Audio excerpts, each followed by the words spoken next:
Silencio. Gracias, señor presidente. Señor presidente, el proyecto que hoy día conocemos sobre fortalecimiento y transparencia de la democracia tiene su origen y está motivado por los sucesos que han conmovido al sistema político, a su personal, al país, y entablado una crítica radical desde la sociedad hacia el Parlamento, el gobierno, las instituciones de la democracia representativa en general.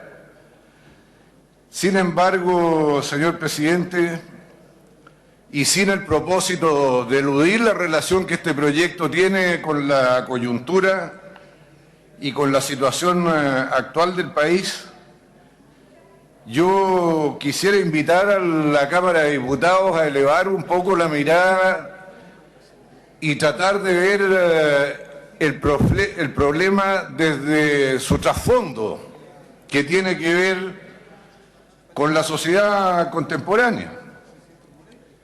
La crítica a la democracia representativa, de cual se deriva lo que hoy día estamos observando en nuestro país, tiene razones más profundas que este tema Penta, Soquimich, Cabal, las boletas, el financiamiento de las campañas electorales o de la actividad política.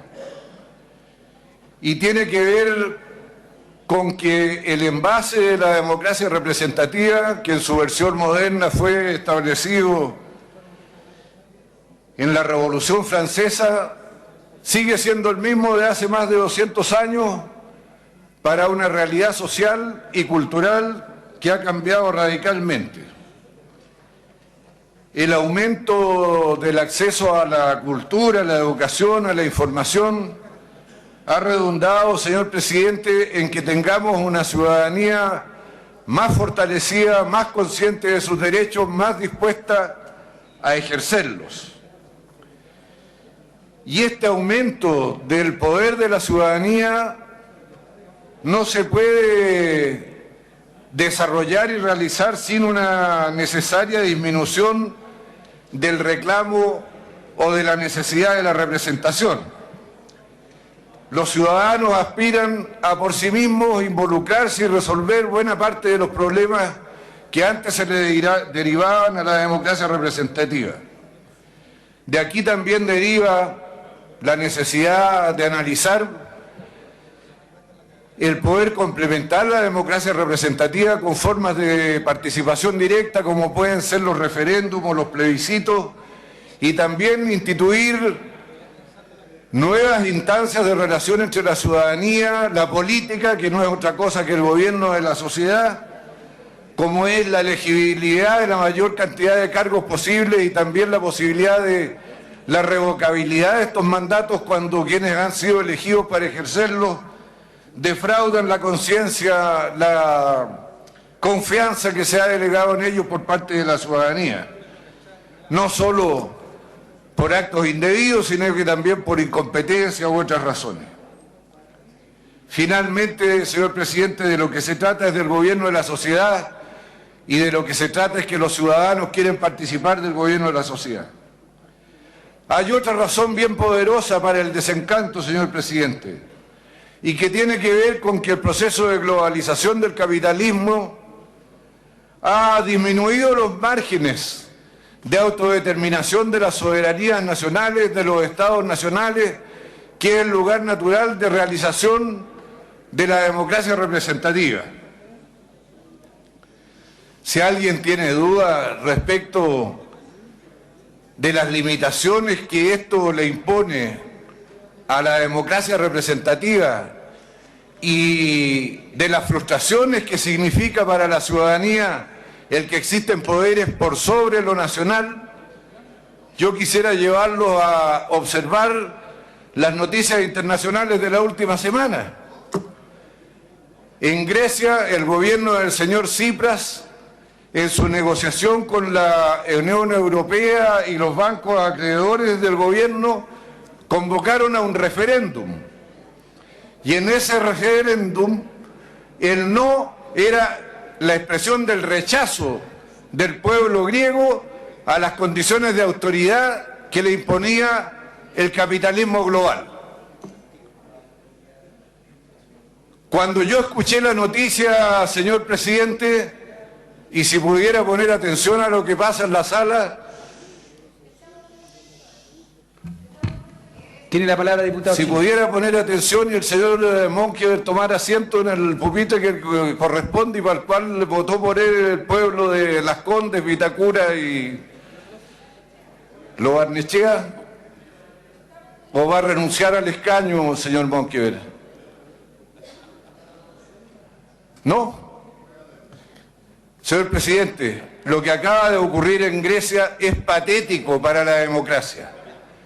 El gobierno izquierdista del señor Tsipras somete a un referéndum el sí o el no a las condiciones del capitalismo mundial. El pueblo griego, por abrumadora mayoría, le dice que no acepta someterse. ¿Y qué es lo que ocurre a continuación, señor presidente? Que el mismo gobierno izquierdista que promovió el no, que promovió el rechazo, finalmente termina aceptando las condiciones que le imponen los poderes fácticos del capitalismo mundial.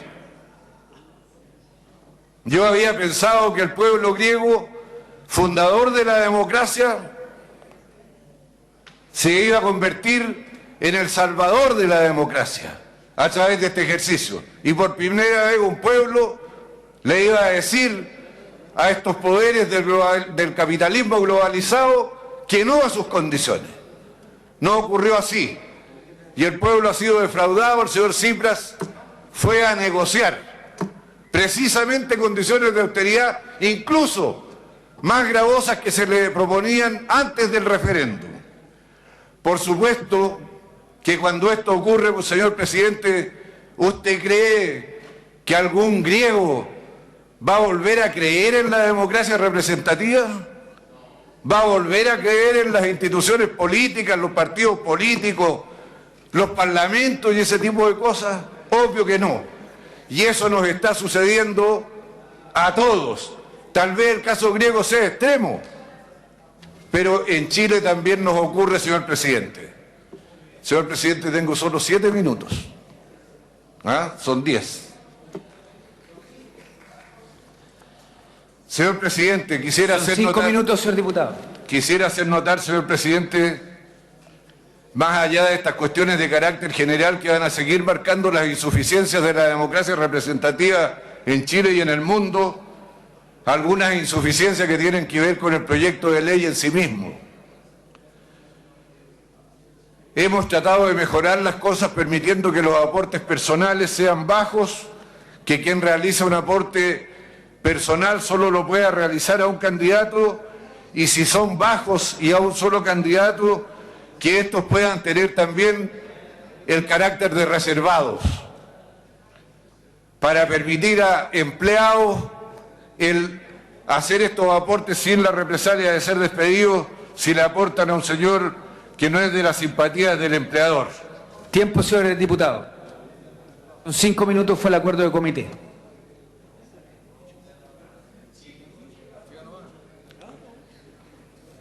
Bueno, gracias, presidente. Muchas gracias, diputado Chilin. En representación de la bancada de la Democracia Cristiana, ha solicitado el uso de la palabra el diputado Serfuat Chaín, pero antes, diputado Chaín, con su venia, quiero saludar a las trabajadoras de la FENAT del Hospital El Pino de San Bernardo, invitados por el diputado don Leonardo Soto, representante de la comuna de San Bernardo. Bienvenidas. Y además, quiero saludar muy afectuosamente a la coordinadora de mujeres líderes de la comuna de Cerrillos, invitadas por su diputado, Pepe Out. Muy bienvenidas. Diputado señor Chaín.